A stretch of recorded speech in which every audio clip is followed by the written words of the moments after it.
This is a PWR music. Mahal kong Pilipinas. Hindi nyo ba napapansin sa ating kapaligiran? Dumadami na ang naghihirap nating kababayan. Halos din na kumain sa sobrang kahirapan. Itutulog na lamang at lilipas din naman. Pagkagising kaya meron na bang pagbabago sa ating lipunan na napakagulo? Paano ba masasabing ang tuwid na daan kung sila lang nakikinabang sa kaba ng bayan? Nakaw dito, kurakot doon ang tanging alam. Kaya't ang mahihirap ang tiyan kumakalam. Ang daming mga kotse, ang lalaki ng bahay, ang lalamig ng kwarto sa pera nakaratay. Pikit mata nating hinaharap ang mga problema. Paano aasenso kung ganito ating sistema? Ito ang gobyerno sa bansang Pilipinas na para bang sakit na walang pag-asang lunas. Mahal kong sinilangan, paano ba makakabangon sa pagkalubog? Paano tayo ay aahon?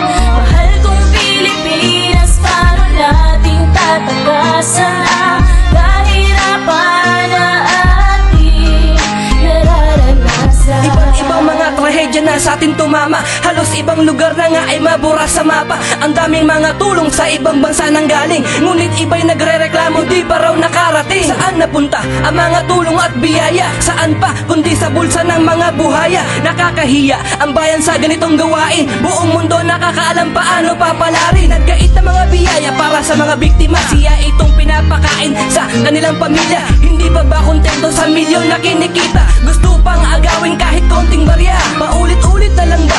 Nakakasawa na ang mga pobreng Pinoy. Nakakaawa na, ipagdasal na lamang natin silang makasalanan na ang kamalian nilang ginawa ay pagdusahan. Mahal kong sinilangan, paano ba makakabangon sa pagkalubog? Paano tayo ay aahon?